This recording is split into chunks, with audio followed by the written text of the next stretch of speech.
हदीस शरीफ में हमारे नबी ने फरमाया जिनाकारी से बहुत बचो। अब जिनाकारी किसको कहते हैं? शादी से पहले मर्द और औरत का आपस में ताल्लुक़ कायम करना। चाहे वो असल मोबाइल पर मुझे बात इसलिए याद आई कि सबसे ज़्यादा जिना मोबाइल के अंदर होता है। जिस लड़की को फेस टू फेस देखना नाजायज़ है वो लड़की मोबाइल में भी देखना नाजायज़ है। जिस लड़की से फेस टू फेस बात करना नाजायज़ है वो लड़की से मोबाइल पर बात करना भी नाजायज़ है। और हमारे नबी ने फरमाया मेरे उम्मतियों ज़िना से बहुत बचो, इसलिए कि दुनिया की ज़िंदगी में उसके 3 ख़तरनाक नुकसान। बोलो कितने ख़तरनाक नुकसान? 3 ख़तरनाक आजमाइशों में अल्लाह पाक उसे मुब्तला कर देते हैं। नंबर 1, अल्लाह पाक उससे फ़कीर और गरीब बना देते हैं। और जितने गर्लफ्रेंड वाले होते हैं मौलाना वो सब फ़कीर होते हैं। आपने सुना होगा एक भिखारी किसी इलाके में जाकर भीख मांग रहा है। क्या भीख मांग रहा है मौलाना? 20 रुपये दे दो, 20 रुपये दे दो। क्या भीख मांग रहा है? अरे बोलो ना, क्या भीख मांग रहा है? 20 रुपये दे दो, 20 रुपये दे दो। एक सेठ साहब की दुकान पर चला गया। अब भिखारी ने कहा सेठ साहब 20 रुपये दे दो। सेठ साहब ने पूछा अरे भिखारी 20 रुपये की क्या ज़रूरत पेश आ गई? और मालदारों को घमंड भी बहुत होता है। जब पैसा होता है तो घमंड होता है।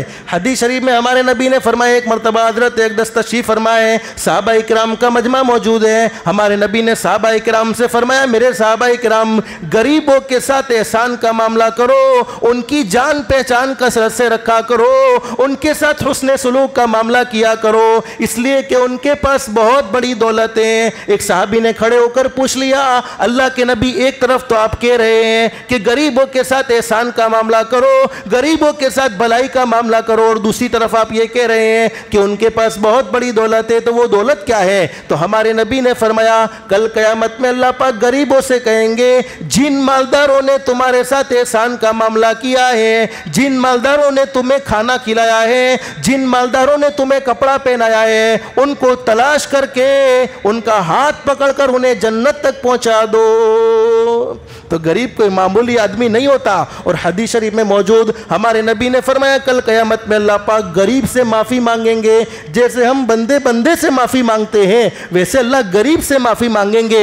ए मेरे गरीब बंदे, ये मत समझना कि तू मेरे नज़दीक जलील था, तू मेरे नज़दीक हकीर था, इसलिए मैंने तुझे गरीब बनाया। अल्लाह फरमाते नहीं नहीं, आज तेरे लिए एजाज़ व इकराम है। क़यामत के मैदान में तलाश कर ले, जिसने तेरे साथ भलाई का मामला किया है उसे तलाश करके जन्नत तक पहुंचा दे।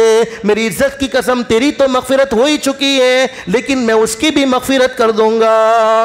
वो भिखारी ने सेठ साहब को कह दिया 20 रुपया जो ये छे। अच्छा, यहाँ तो महाराष्ट्र के लोग ज़्यादा है इसलिए गुजराती तो नहीं समझेंगे। हमें 20 रुपये चाहिए। तो सेठ साहब ने पूछा 20 रुपये की क्या ज़रूरत? का कॉफ़ी पीनी है। क्या कहा? कॉफ़ी पीनी है। अब सेठ साहब अरे 20 रुपये की कॉफ़ी हमारे सूरत में तो 10 रुपये में मिलती है। अब जितने की भी मिलती हो, लेकिन मुझे तो समझाना है मिसाल से 20 रुपये का सवाल करता है, हमारे सूरत में तो 10 रुपये की कॉफ़ी मिलती है। तो भिखारी ने कहा सेठ साहब एक मेरी गर्लफ्रेंड की। क्या कहा? अब सेठ साहब चौंक गए, भिखारी कॉफ़ी पीनी है और एक गर्लफ्रेंड की, यानी भिखारी बन के भी गर्लफ्रेंड।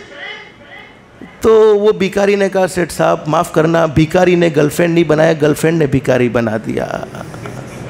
अरे समझे कि नहीं समझे? और हमारे नबी का सच्चा फरमान है जो ज़िनाकारी का हराम रास्ता इख्तियार करता है वो बर्बाद हो जाता है माली एतबार से, वो तबाह हो जाता है माली एतबार से। तजर्बा करना हो तो कर लेना चाहिए। तो सबसे पहला वबाल फरमाया ज़िनाकारी से बहुत बचो, इसलिए कि 3 ख़तरनाक अज़ाब है। नंबर 1 अल्लाह पाक उसके माल को ख़त्म फरमा देते हैं। नंबर 2 अल्लाह पाक लोगों के दिल में उसकी दुश्मनी डाल देते हैं। लोग उससे मोहब्बत नहीं करते, लोग उससे नफ़रत करते हैं। और मोहब्बत का ताल्लुक़ बोलो कहाँ से है? अल्लाह लोगों के दिलों में हमारी मोहब्बत डालता है। और मुझे तो कभी कभी इतना डर लगता है मौलाना, कभी कभी होता है ऐसा है कि लोग हमें बड़ा नेक समझते हैं, अल्लाह का वली समझते हैं, अल्लाह का वली समझकर हमसे मुसाफा करते हैं, हमसे मुलाकात करते हैं। मिशकात शरीफ की रिवायत का खुलासा है गालिबन मिशकात शरीफ की कि जब आदमी तन्हाई में अल्लाह की नाराज़गी वाले काम करता है, अल्लाह की नाफरमानी वाला काम करता है, तो वो अपने आप को अक्लमंद न समझे। अब मैं मौलवी का लिबादा,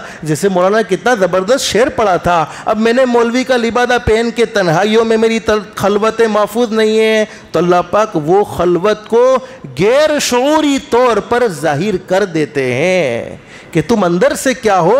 लोगों के दिलों में मोहब्बत भी अल्लाह की तरफ से होती है और लोगों के दिलों में नफरतें भी अल्लाह की तरफ से होती हैं, और इज्जत बनाने में साल साल गुजर जाते हैं, जलील होने में एक सेकंड भी नहीं लगता है। इसलिए अपनी खलवतों को दुरुस्त रखो। ख़ास करके हम ज़िम्मेदार हज़रात जिनको अल्लाह ने इल्म से नवाजा, जिनको अल्लाह ने कुरान करीम की दौलत से मालामाल फरमाया, जिनके सीनों में हदीस मुस्तफ़ा है, उनको अपनी खलवतों को दुरुस्त रखना चाहिए। खलवत का असर जलवत पर ज़रूर होता है। तो क्या फरमाया? दूसरा वबाल अल्लाह पाक नेक लोगों के दिलों में उसकी दुश्मनी डाल देते हैं, लोग उससे मोहब्बत करने को तैयार नहीं। और तीसरा वबाल, अल्लाह नेक अमाल की तौफीक को उससे छीन लेते हैं। अल्लाह हम सब की हिफाजत फरमाए।